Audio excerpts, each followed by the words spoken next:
Yeah, I mean, you guys had like just amazing energy together.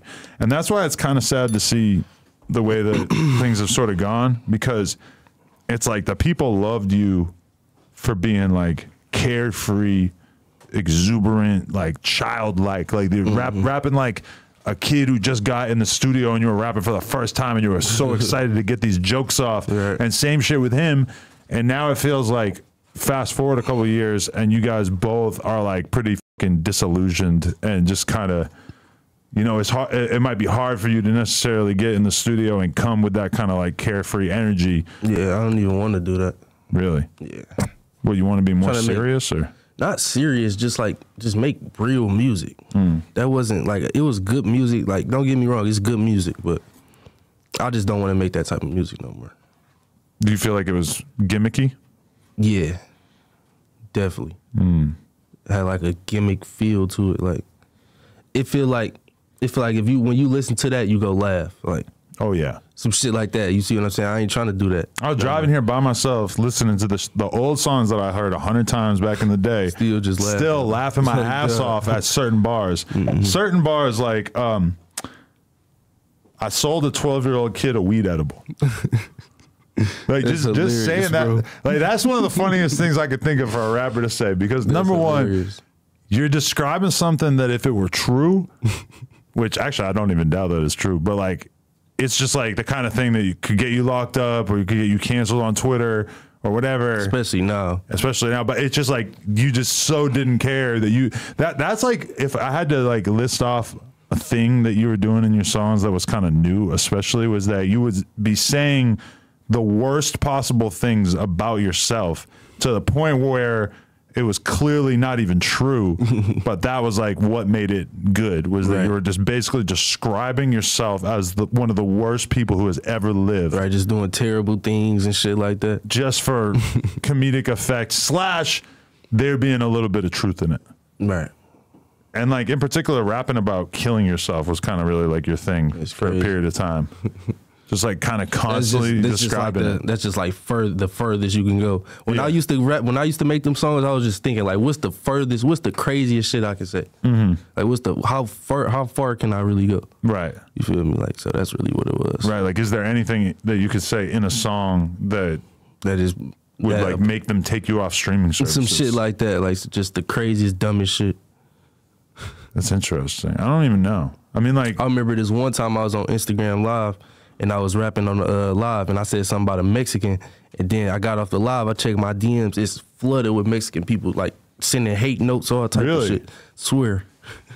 Because that's like the other thing that you would do in like Cash or Two, just to give him his credit, is like, it's not that you would just be saying the worst possible stuff about yourself, but you would be saying that you were going to do something and including details about the person that like clearly didn't matter. Like you would say like, I just ran off on a fan. He was Mexican. And it was funny because it's like, there's no reason for you to be stating that this kid was Mexican, but like, I mean, why not? This is rap. You can, there's nothing wrong with including that detail. Right, yeah. He's Mexican. Like, he's Mexican. Like, what else do you want me to say? I just robbed somebody who has emphysema. Right. It's like a classic. He has it. Like, he has it. What do you want me to do? I ran off with my cousin. He was bisexual. Like, he's bisexual. What the f do you want me to do about that? Like, dog. Like, what the hell, dog? It's just like a little note, just to spruce it up. I was interviewing a girl the other day. It was almost like the same thing. But she don't even know that she's like saying crazy shit, but she's talking about this dude who broke up with her. She's like, he FaceTimed me while he was fucking a black girl. I think I've seen that shit somewhere. I'm like, why do you say black? Like, no, why do that matter? Like, does it make it worse that she was like, black? Literally, I think that's what the person said. Yeah, was that you? That was me, yeah. But I respect it because that detail did like help me envision it in my head a little bit better. But the way she said it is making it sound like that she's like it's nasty. A problem or some shit. Yeah, exactly. Which I'm like, you can't be saying that. Like, especially now, just like we saying, 2024 crazy. Man. So you think that your music's going to get less offensive or more offensive as you sort of dig in and see what the future holds? Shit. Both. Go get both. Less offensive and more offensive. I could imagine it getting more offensive. Like, what more can I? What more worse things can I say? So I ain't rapping like that no more though.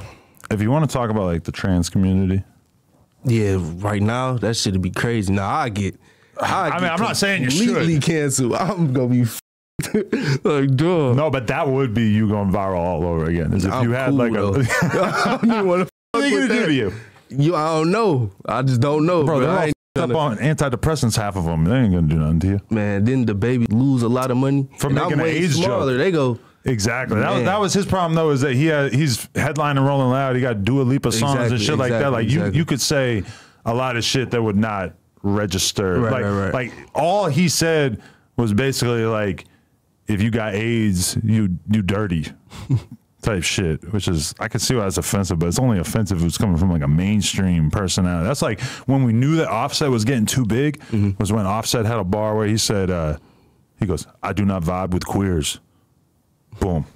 Every fucking media is over. Because it's like, bro, you're not just a regular Atlanta street rapper now. You Cardi B's husband. So you could say one little thing about gays, boom, it's gonna be a whole thing.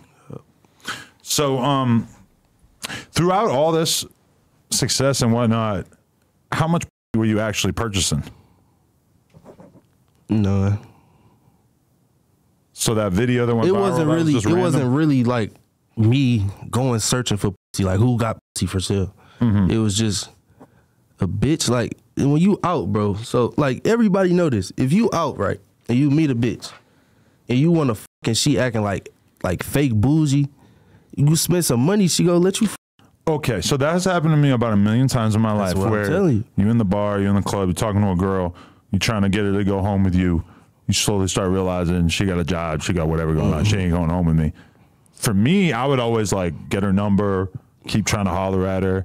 Text her 18 times over the course of the next couple weeks. Stop, since you damn block. She leave you on red. You slowly get the point. All right, she not gonna fuck me. On to the next one.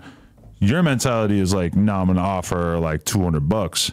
No, it be like that. That's what I'm saying. Not like that. Okay. It don't be like that, bro. It be like it be like I'm trying to like it. Eventually, it get like that. I don't know, bro. I don't know. No, I respect that, because I mean, anything's better than texting her 18 times trying to hang out and it don't work. And that's not what I'm really trying to do. Like, I'm trying to you. I'm not trying to talk to you. Like, and I mean, I see the appeal too, because as soon as you pay her for sex, it's like you just have this thing over her where it's like you're no longer like equals. Now it's like, no. She think you gonna pay for that shit every time. You worked for me. You're like the janitor now. Basically.